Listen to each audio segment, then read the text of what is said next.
They say memory softens the edges of the past, sanding down the jagged peaks of terror until they are smooth enough to handle. I am not sure I believe that. Even now, sitting in this chair with a blanket over my knees, the cold of that mud is still under my fingernails. It was a greasy, sucking cold that seemed to hate the warmth of human blood. I looked down at my hands, the knuckles swollen and cracked, caked in a slurry of clay and machine oil. I was trying to strip the insulation from a firing wire on a teller mine, but my fingers were clumsy, numb blocks of wood. The wire was copper, bright and mocking against the gray filth of the trench. I remember thinking that if I pulled too hard, the wire would snap, and the Feldwebel would scream at me again in that language that sounded like stones grinding together. I closed my eyes for a second, just a second. In the darkness behind my eyelids, the gray vanished. I was back in Castelfranco. It must have been September before the rains came, because the light was thick and golden, the kind that pours like honey over the trellises. I could smell the Lambrusco grapes, heavy and purple, bursting with sugar, and the dry, dusty scent of the hay drying in the loft. My father was there, shouting something about the irrigation ditches, but he was smiling. The soil in Emilia is not like the soil in the Volturno Valley. At home, the earth is alive. It is friable, dark, and smells of centuries of care. You crumble it in your hand, and it feels like a promise. You fight it, and it feeds you. It has a rhythm, a heartbeat that matches your own. I opened my eyes, and the golden light died. I was back in the hole. The trench smelled of wet wool, unwashed bodies, and the metallic, coppery tang of the rain that had been falling for 3 days straight. The soil here was dead. It was a heavy, waterlogged clay that clung to your boots and tried to pull you down into it, as if it wanted to bury you before you were even dead. I looked at the mine again, a metal plate filled with explosives, designed to break the track of a tank. I was a farmer. I built things. I grew things. I mended fences and grafted vines. Now I was planting death. It felt like a sin against the land itself. I imagined an American tank, a Sherman, churning through my vineyard in Modena. I saw the tracks grinding the vines into pulp, crushing the trellis poles, turning the carefully leveled fields into a scarred wasteland. That was the fear that ate at me, more than the bullets. The fear that when this was over, there would be no farm left to go back to. Just a cratered moonscape where my life used to be.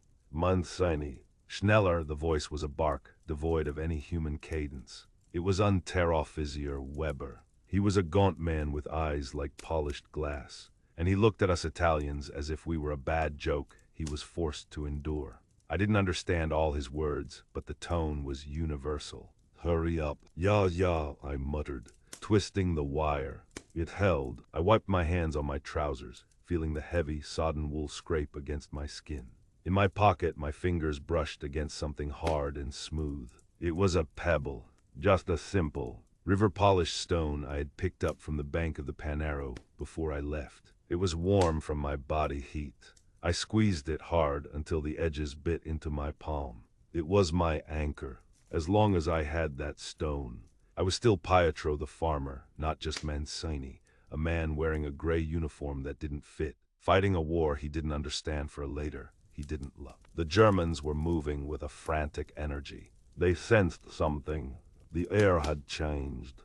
The rain had slowed to a drizzle, but the silence that followed was heavy, pressurized. It felt like the air before a thunderstorm in July, when the birds stopped singing and the leaves turned their undersides to the wind.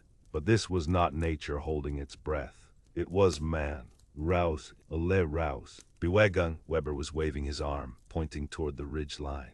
We were moving up, always moving up or moving back, never standing still. I grabbed my rifle, the wood stock slick with moisture, and the canvas bag of tools. I felt a sudden, desperate urge to vomit. I didn't want to go up to the ridge. I wanted to dig a hole deep enough to find the center of the earth and hide there until the world stopped burning. Then the sky tore open. It wasn't a sound at first. It was a physical blow, a displacement of air that punched the breath out of my lungs. Then came the whistle, a shrieking, tearing noise like a train dragging its brakes across the sky. The earth erupted. I didn't hear the explosion so much as felt it. The ground jumped 3 inches, slamming into the soles of my boots. A fountain of mud and black smoke geysered into the air 50 meters to my left. Then another, then another. The rhythm was terrifyingly precise. The world dissolved into a chaotic swirl of flying dirt and the smell of sulfur. I threw myself against the wet wall of the trench, curling into a ball, my hands over my helmet. The noise was a physical weight, pressing down, crushing thought, crushing memory. I opened my mouth to scream, to pray, but the sound was lost in the roaring dark. Zu wijk my farmland. Yes, I whispered. I know it. Richter looked at me, his face a mask of grim necessity. The Allies are moving armor up the lower road. We need to flood the valley floor. Make it impassable. He tapped the dam again. Take 3 men. Explosive. You know the structure. You know where to place the charges to break it quickly. He looked up, his eyes locking onto mine. Blow it up. That is an order. The world went silent. The gunfire faded. All I could hear was the rushing of blood in my ears. To break the dam was to flood the fields below. It would wash away the topsoil that had taken 1,000 years to accumulate. It would destroy the vines. It would flood the cellars. It would ruin my neighbors. It would ruin my father. I looked at the map. I looked at the officer, and I felt the pebble in my pocket, heavy as a mountain. I didn't speak. I didn't salute. I simply nodded, and the weight of that nod crushed the breath out of me. We moved out immediately. The truck ride was a blur of gray uniforms and choking dust. I sat in the back, clutching the satchel charges against my chest like a basket of rotten fruit. The road wound up the hillside, steep and treacherous. I knew every pothole. I knew where the olive trees gave way to the chestnuts. This was the road I walked to market every Saturday. No, it was the road to the scaffold. We dismounted where the track narrowed. The air was thin and biting. The dam stood before us, a curved wall of stone and mortar holding back the weight of the mountain. My father had laid those stones. I had mixed the mortar when I was 12 years old. My hands remembered the grit of the sand and the smell of the wet lime. No, my hands held unstable blocks of chemical death. Schnell, the corporal barked, pointing to the base of the arch. I moved to the wall. The structural weak points were not secrets to me. They were old wounds I had patched a dozen times. I knew exactly where to hurt it. I drilled into the masonry. I packed the explosives. My hands moved with a terrible, traitorous skill. I was a surgeon working in reverse, knowing exactly where to cut to kill the patient. Wire, crimpers, detonator. I looked down the valley. The sun was setting, casting long, bruised shadows over the vineyards. I could see the roof of my house, the thin wisp of smoke from the chimney.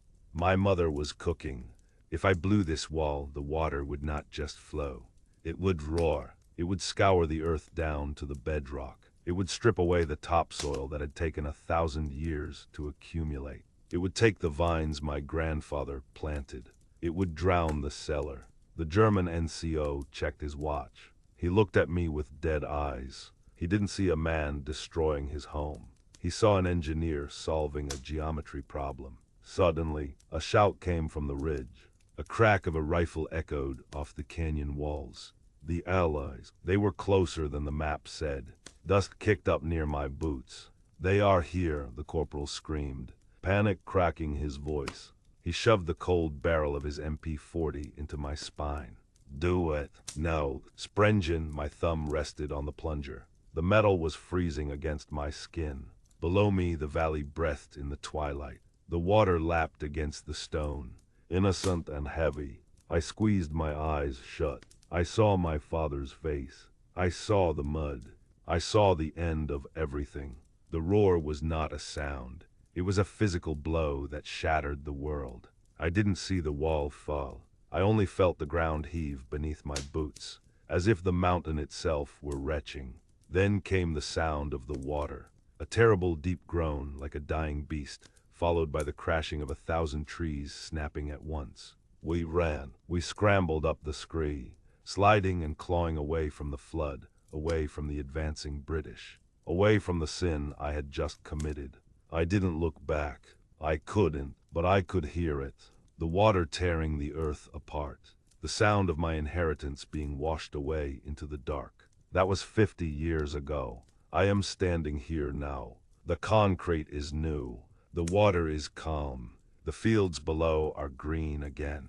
The vines have grown back, row upon row of perfect geometry. People say the land forgets. They say the earth heals its scars. They are wrong. The land remembers, and so do I. I look at my hands spotted with age, trembling now not from fear but from time. These hands know how to graft a delicate vine. They know how to birth a calf in the snow, but they also know how to murder a valley. I walked the fields when I finally returned from the prison camps. I tried to farm. I tried to be Pietro again, but every time I turned the soil, I felt I was digging into a grave. The wheat grew, but the bread tasted of silt and cordite. I looked at the river and saw a weapon. I looked at the dam and saw a tombstone. The war didn't just break the buildings. It broke the covenant between the man and the earth. I was no longer a custodian. I was a vandal. A farmer plants for the future, believing in tomorrow. A soldier destroys to survive today. I survived, but I left the farmer in the mud that day, washed down the river with the ruins of the dam. The machine is broken forever. The harvest is ruined, no matter how high the corn grows. This memory is a shard of glass I carry. Help me pull it out. Subscribe to keep this history alive.